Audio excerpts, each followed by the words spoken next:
We all aspire to swing like athletes. And there are two operating systems in the human body that will either disallow or allow you to swing like one. So the first operating system that I want to talk about is called the manual operating system. We use this every day. As soon as you tell your brain you want to be careful about something, like I want to clean the grooves in my club here without scratching the face of the club, well, my brain's going to shut the body down.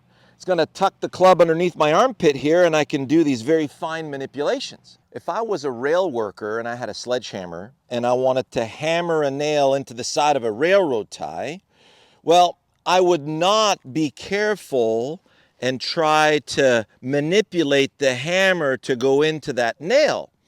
There's a reason why it's heavy, so that we can use the weight of the hammer to perform the task. So that hammer is going to track like a railroad track. All I have to do is get out of its way and let it swing.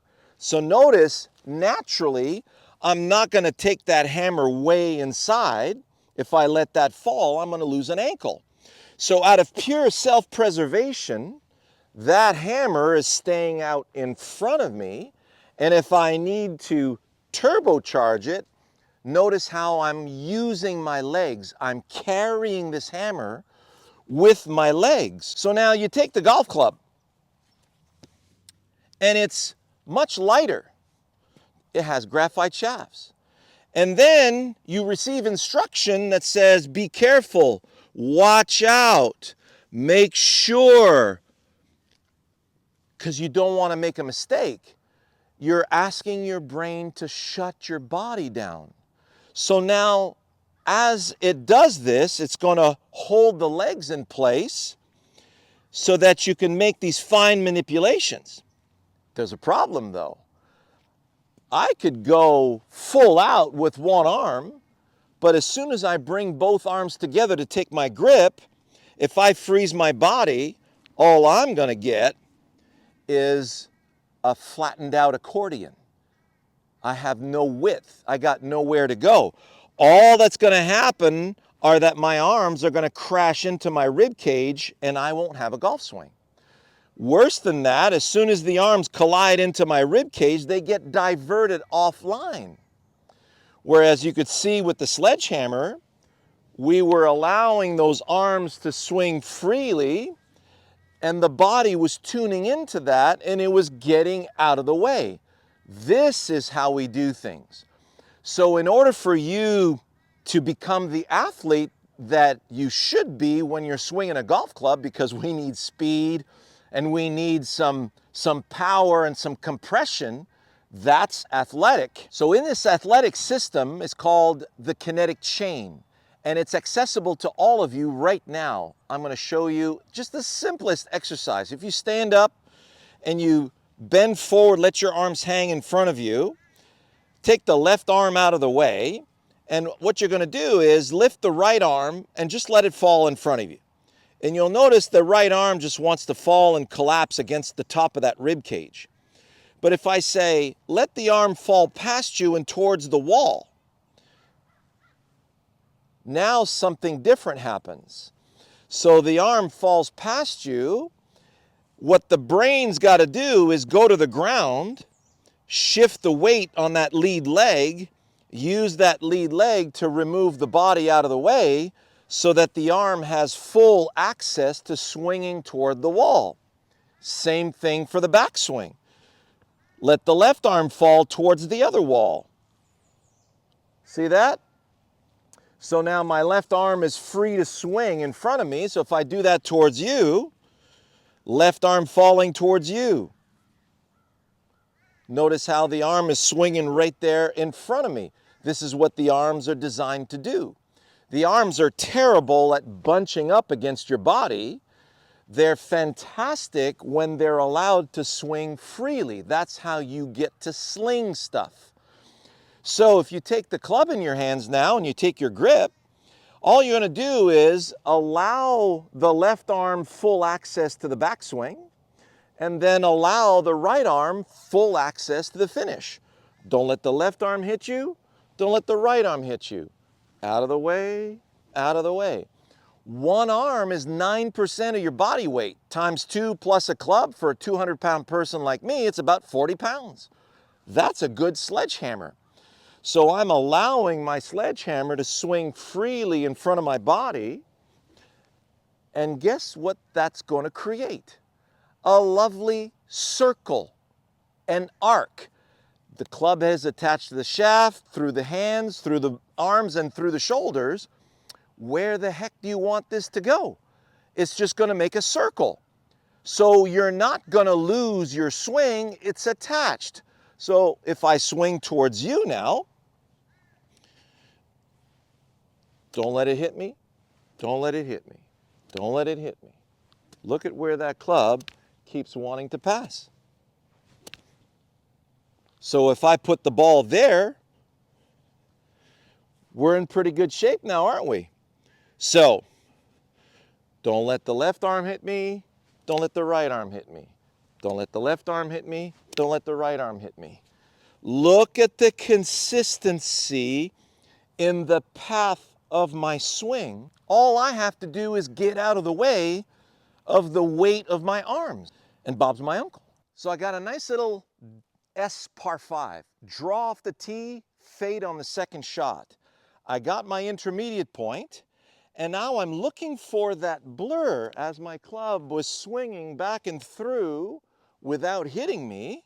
It wants to pass right about here. So I bring that in. Now I'm seeing the arc blur in front of me. I'm feeling my arms already tracking that arc, and I feel like my body is already gliding out of the way, like in my practice swings. And now I'm just letting it glide out of the way, glide out of the way. And that was so easy. Beautiful draw right down the middle. That's fun. So a word to the wise. If I get too wide in my stance, this is definitely going to impede the ability of my body to glide out of the way. So if you're going to make a mistake with the width in your stance, it's far better to go too narrow than too wide. And if you've seen my feet together drills, well, you'll notice that I can hit it out there 300 yards feet together, and it's very accurate. And my wedges are deadly accurate feet together. But they would be very inaccurate if I was too wide. So I've got a nice intermediate point here. I'm going to hit a beautiful little fade on this one. See how my stance is not too wide and my feet are toed open. So I open the gate in the backswing so my body can fully turn out of the way. Notice how my lead knee is rotating in to not impede on my turn. So I get out of the way instinctively, and I allow the body to do what it wants to do to allow my arms to swing freely and track my arc. So, intermediate point, check. Don't let it hit me. Don't let it hit me. Out of the way, out of the way. See that lovely arc showing up right here. Bring that in. So now I see what I want to do, and I'm going to let momentum track the arc, and I'm going to let my body glide out of the way of that tracking arc. And there you have it. That's going to be just a little left of the green, and I should have this beautiful little chip on the front. That's going to be awesome. Let's go make a birdie. All right, so we got a greenside bunker into on a par 5. This is birdie time, big time. I'm actually looking to put this in the hole. Now, you're probably wondering what I'm doing with my sledgehammer in here, because what instruction tells you is dig your feet in, don't move the lower body, and you got to be very steady in the sand. That's the craziest thing ever. You can't let the arms crash into the body. So in the bunker, it's the same. I'm letting my arms swing freely, and I'm using my ball and a string and my circle to skip a divot of sand onto the green where I want the ball to land. I need my intermediate point. Got one. I am out of the way, out of the way. How much momentum do I need to land a divot of sand onto the green just left of that pin and let the ball take the break into the hole? So there's my intermediate point. I'm feeling the weight of my arms and club. I'm feeling how my arms are tracking that arc and my body is getting out of the way. Out of the way, out of the way. Oh, how close was that? Almost made it. See how simple that was? So all of you trying to keep the body still, you're just going to crash and crash and your arms are going to fold like an accordion, chicken wing city. Chipping, pitching, bunker shots, it's all freedom. In order to make these putts, it's the same thing. If I let my putter and my arms hang from my shoulders, my arms and putter are swinging freely under my shoulders. Notice how I'm not trying to keep my lower body still. It's going to be still on its own. So I can see that it's going to break a little bit to the left. I feel, look at this, I feel that my arms and putter want to go that way. If I'm too close, it's going to pop outside the line. If I'm too far, it's going to fall inside the line. Now I got to scramble to keep that on line. But if my arm putter unit is in balance like the sledgehammer, bring it in, then I perform an acid test. See that? It just wants to track that way. Now all I got to do is see that ball roll into the hole and let momentum put it in the hole. I thought that was going to go in. That was a gorgeous putt, wasn't it? Yeah, it was. So that ball came out beautifully right off my putter. So that would be either a blemish in the green or a slight misread, but it certainly wasn't my stroke because momentum is performing the stroke for me, and I'm just a witness to momentum rolling the ball out of this position. It's the same for that full swing. So technically, you never miss. It's momentum's job to execute. You just need to position it properly. Hope you enjoyed that. We'll see you next week. Bonus shot. Nice, chip shot at the front of the green. This is the ideal shot for the sledgehammer. If you want to get better at chipping, get yourself a 6-pound sledge. For long putts, lag putts, there's your action. Look how fluid that is.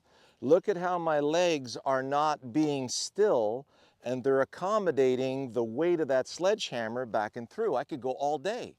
So if I take that and I just let my arms hang from my shoulders, let them swing back and through. Notice how the club wants to cut grass right there in front of my foot. So I need to put the ball on that line. Everything's hanging from my shoulders.